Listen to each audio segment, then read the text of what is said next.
In the bleak midwinter, frosty wind made moan. Earth stood hard as iron, water like a stone. Snow had fallen, snow on snow, snow on snow. In the bleak midwinter, long ago.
Lo, how roses are blooming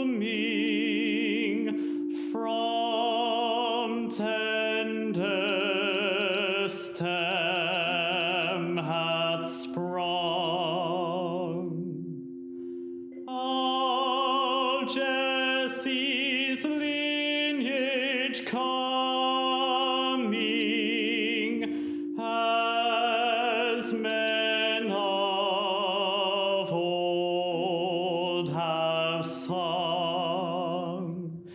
It came a floweret bright amid the cold of winter,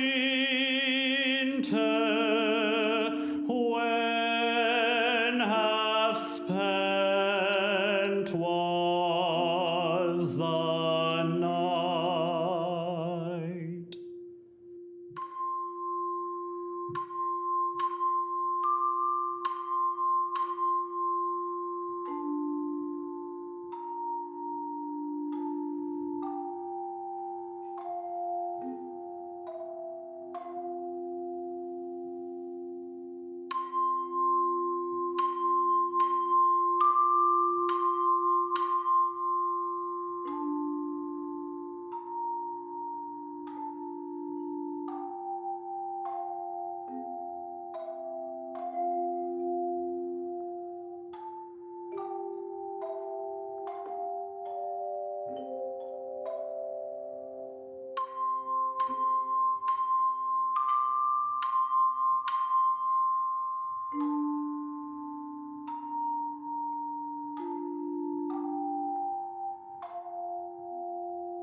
Good morning.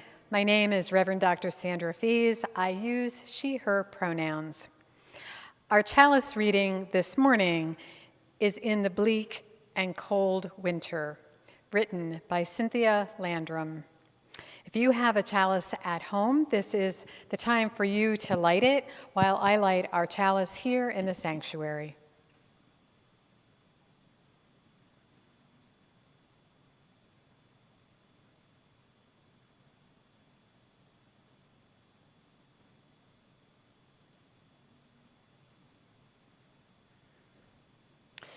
In the bleak and cold winter, we gather ourselves in to light the fire, to warm our spirits, to kindle the flame of love and hope. Welcome to the Unitarian Universalist Church of Berks County. Wherever you are this morning, however you are joining, you are welcome here. We come into this time of worship to make meaning of our lives, to learn about ourselves, to learn about our world, to connect to each other and to the source of life. We come to share ourselves in community, to worship and to love. As we begin our time of worship, we honor the Lenni Lenape people upon whose ancestral land the Unitarian Universalist Church of Berks County is located. As we are gathering, I want to extend a special welcome to anyone who is visiting with us this morning. I'm so glad that you are joining us today. Our service this morning is a special time of reflection on the December 26th holiday. The day after Christmas marks several important traditions: Second Christmas, the Feast of Stephen, and Kwanzaa. And we'll reflect on those this morning. Come, let us now join in song.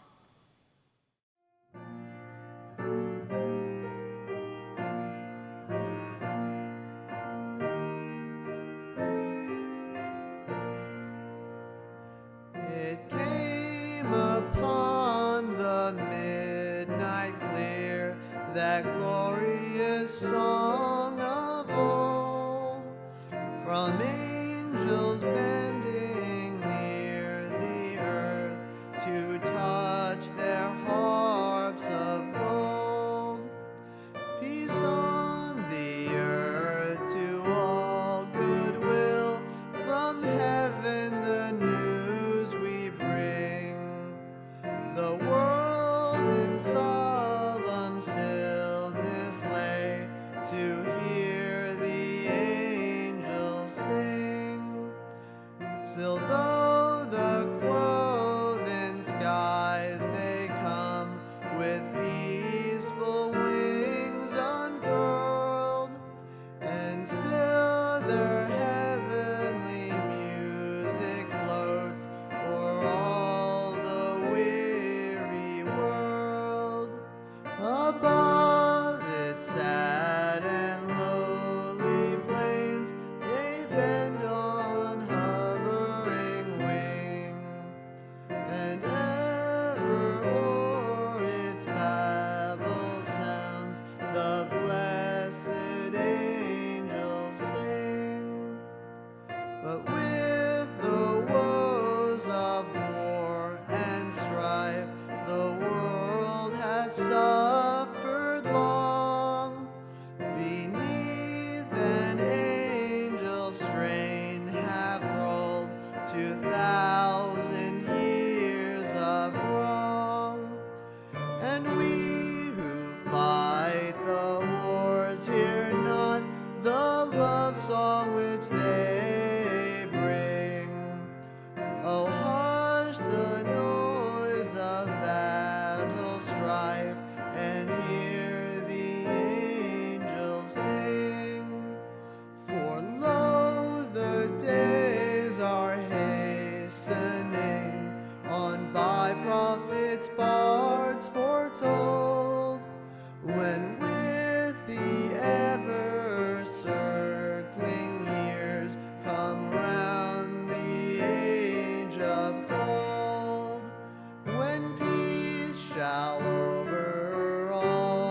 This reading is the first paragraph from A Book of Christmas by William Sanson.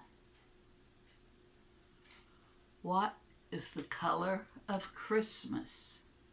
Red, the red of toy shops on a dark winter's afternoon, of Father Christmas and the robin's breast. Or green, green of holly and spruce and mistletoe in the house. Dark shadow of summer in leafless winter. One might plainly add a romance of white, fields of frost and snow, thus white, green, red. But many will say that the significant color is gold. Gold of fire and treasure, of light in the winter dark. And this gets closer, for the true color of Christmas is black. Black of winter, black of night, black of frost and of the east wind, black of dangerous shadows beyond the firelight. Darkness of the time of year hovers everywhere. There is no brightness of Christ child, angel, holly, or toy without a dark surround somewhere about. The table yellow with electric light, the fire by which stories are told, the bright spangle of the tree, they all blaze out of shadow and out of the darkness of winter. What is second Christmas? It is today, December 26th. The idea of a 2-day Christmas followed Europeans wherever Christianity spread. It has been popular for many reasons and put to use as needed. Second Christmas was called Boxing Day in England because it was the day the poor box was opened and the money in it was given to the poor. The poor box was simply a donation box found in churches of all denominations. December 26th was also a day for wealthy people to give money to servants, to people who did crafts, to workers and business associates of all kinds. These gifts were like our Christmas bonuses. There were times and places that did not allow work or recreation on Christmas because the day was too sacred. Christmas had to be spent in prayer. Even children were not allowed to play, and they did not get presents. Sometimes they were given a children's religious book to read, and they were kept quiet. So, when Christmas was over, second Christmas became a day to celebrate, give gifts, and have fun. What do you celebrate? Do you have a donation box? What can you give? What can we box up and bring into the new year? There are so many boxes to fill. There is so much work to do. Yes, and there are many helpers. Let us work together. Small acts of kindness may add up to something large because there are so many of them. They happen everywhere, all over our world. Amen. And blessed be. Amen, and blessed be. Yes, Tracy. In our church and in our day, While many things have changed between the origins of Boxing Day, of Second Christmas, part of our spiritual health is still filled up when we give ourselves and when we open ourselves up enough to receive. Through the years, the tune may change, but the sound is still heard. Hymn number 402, From You I Receive, is kind of like this too. It was written by Jewish brothers, rabbis, and composers Joseph and Nathan Siegel. I encourage you to learn their story, Joseph and Nathan Siegel.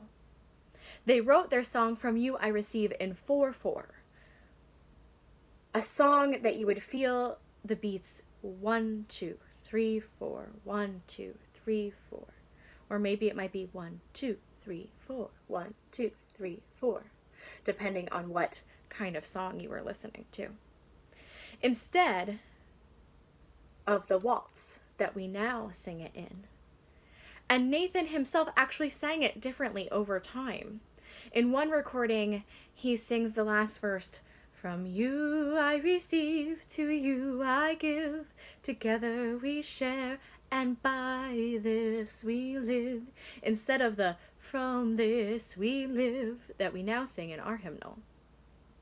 Sing along now and call for yourself what you need to receive and what you need to give.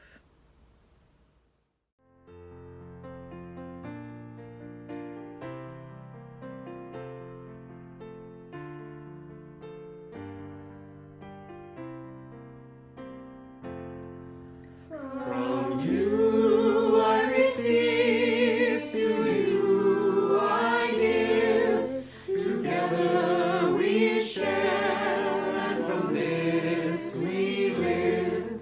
From you I receive, to you I give, together we share, and from this we live. From you I receive, to you I give, together we share, and from this we live.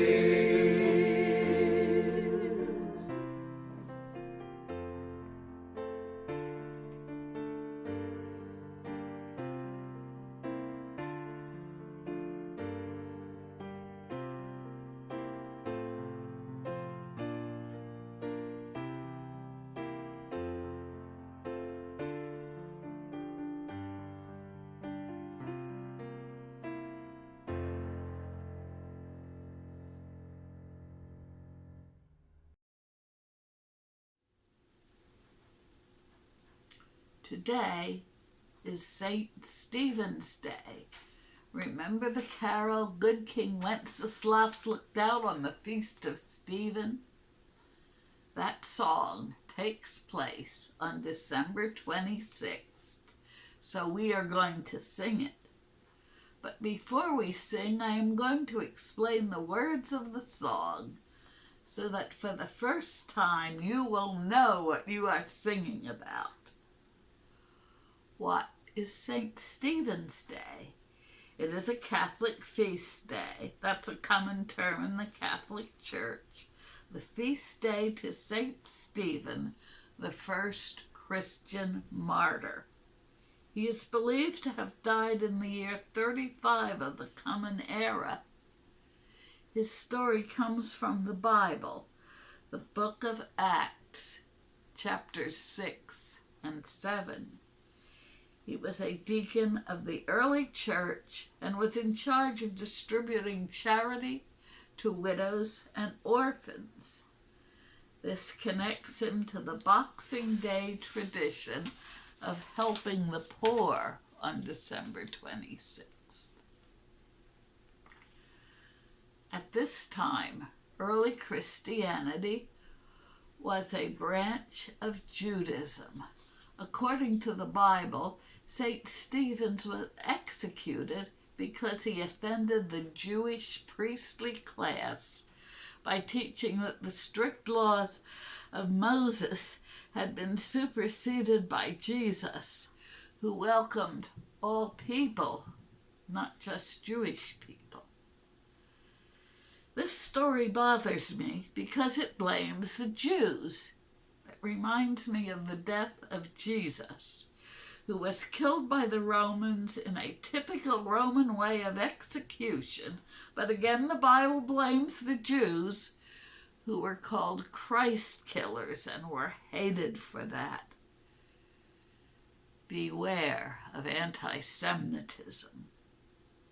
Actually, there was great variety among the early Christians. Some of them were Gnostics. I don't think we know why St. Stephen got into so much trouble. Maybe he was just too liberal for his time. This is his picture. There is no historical portrait of St. Stephen, but there are Catholic devotional images. He is represented as young, gentle, and beautiful because the Bible describes him as having the face of an angel. He is dressed in rich robes covered with embroidery, as worn by deacons of a much later time. He carries a palm branch in one hand and a book in the other hand. And now we'll talk about good King Wenceslas. Actually, he was not a king, he was a duke. But he had the power of a king in this time of poor transportation and slow communication. Duke Wenceslas was ruler of Bohemia, which is now part of the Czech Republic. He lived in the early 900s and ruled over both pagans and Christians. He treated both fairly. Even the reference to the poor man living by St. Agnes' fountain seems to support the idea that Christianity was coming to this pagan place in a gentle way. A fountain was a natural spring and was sacred to the nature spirit or goddess of the sacred spring. People who converted to Christianity did not have to give up their sacred water. Instead, the water was now sacred to the Christian St. Agnes. Our Christian Duke Wenceslas was not a Christian martyr. He was murdered by his brother when he was only in his 20s because his brother wanted the power and prestige of being the ruling duke. Nevertheless, good King Wenceslas became a Catholic saint and was considered to be a martyr because of his reputation for good deeds. But there was more to it than that. There were stories from the Middle Ages, a time so rich in religious legend. Wenceslas was said to have saved his page by creating supernatural heat in his own footsteps. This heat literally kept the page from freezing to death. It was a miracle. We will now sing Good King Wenceslas.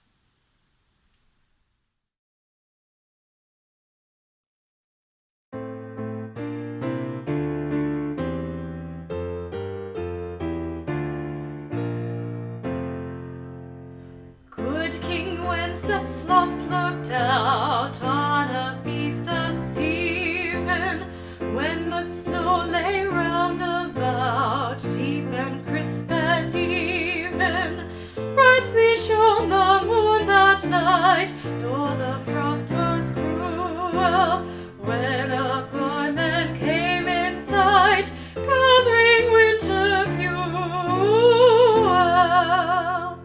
Hear the page and stand by me, thou know'st it telling.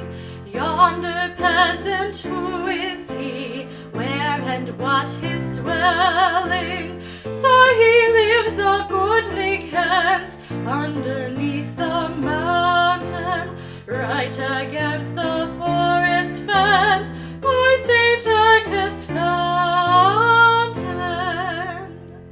Bring me food and bring me wine, bring me pine logs hither, thou and I will see him dine when we bear them thither.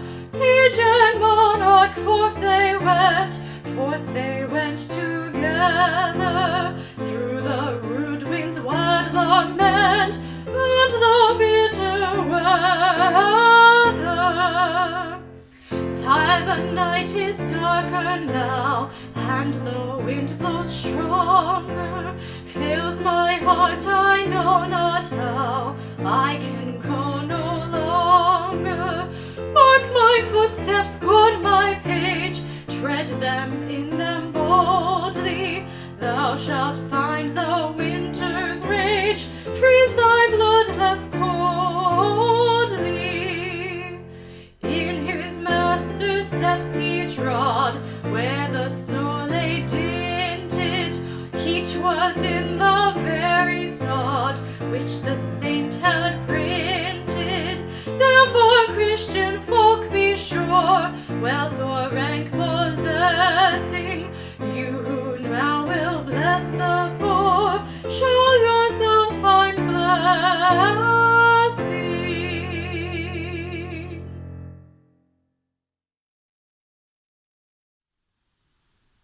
Today, December 26th, is the first day of the African American holiday of Kwanzaa, which ends on January 1st.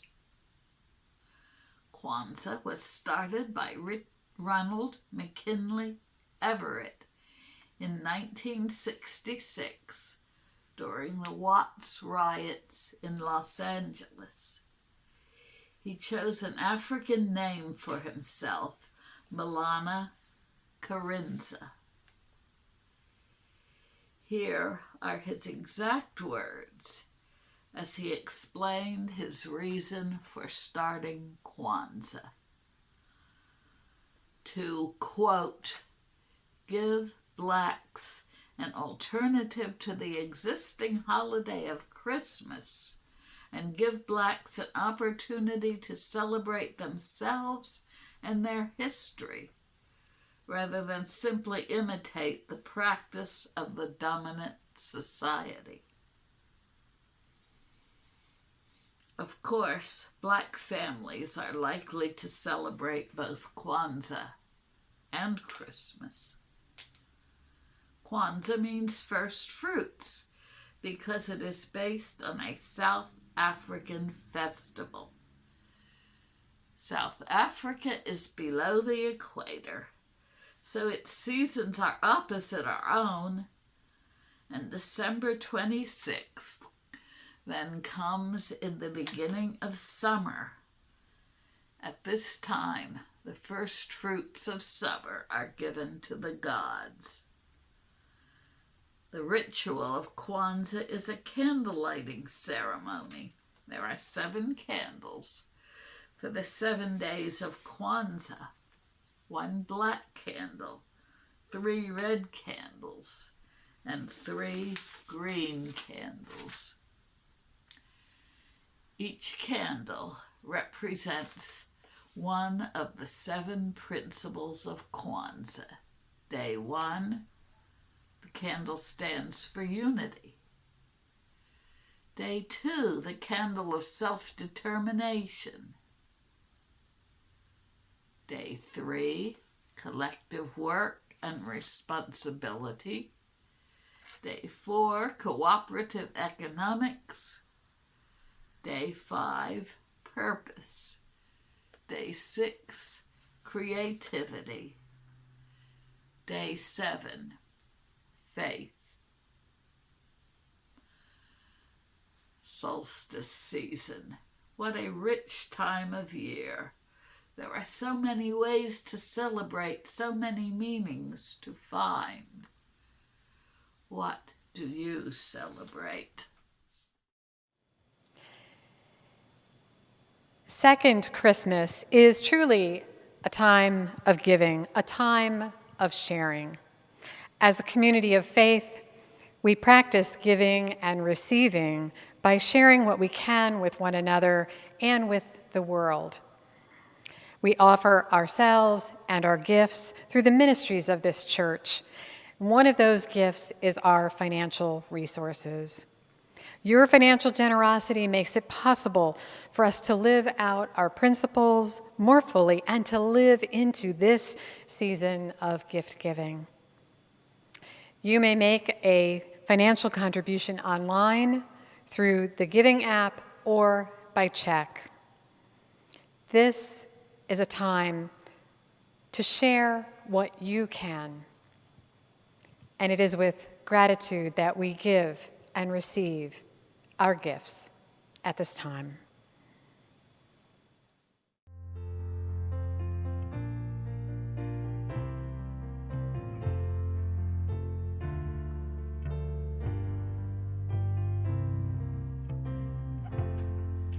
From you I receive, to you I give.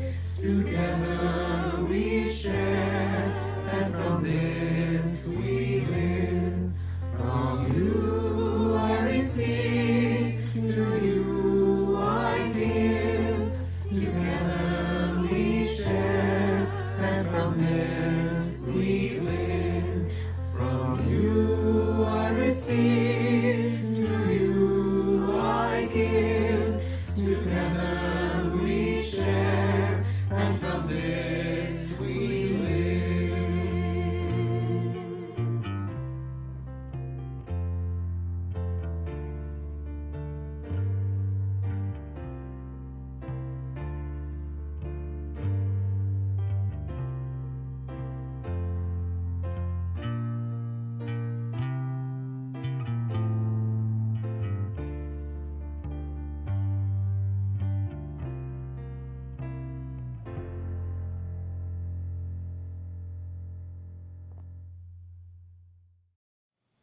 There are so many ways to celebrate this time of year. There are so many traditions to connect us to the values that we hold most dear. I hope this holiday season that your traditions will include justice making, peace making, and music making. For as theologian Howard Thurman says in his reading, The Work of Christmas, when the song of the angels is stilled, when the star in the sky is gone, when the kings and princes are home, when the shepherds are back with their flock, the work of Christmas begins. To find the lost, to heal the broken, to feed the hungry, to release the prisoner, to rebuild the nations, to bring peace among others, to make music in the heart. May it be so. Amen. Blessed be.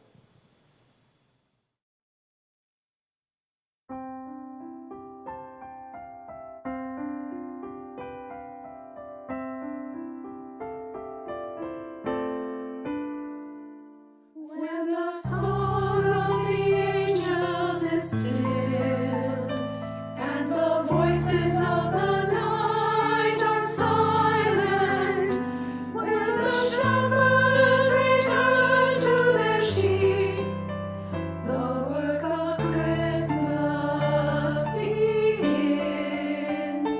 When the stars in the heavens is dim, and the ringing of the bells is fading, when the kings travel back to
sleepers of the town awaken.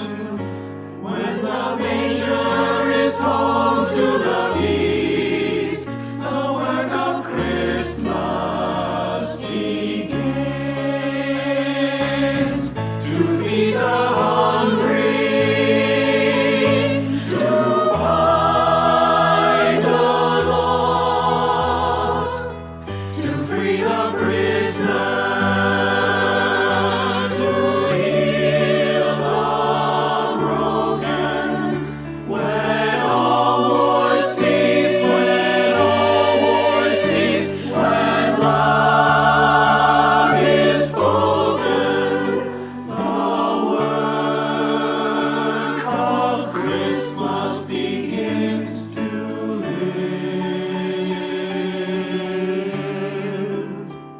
To heal the broken, to find the lost. When love is spoken, the work of Christmas begins.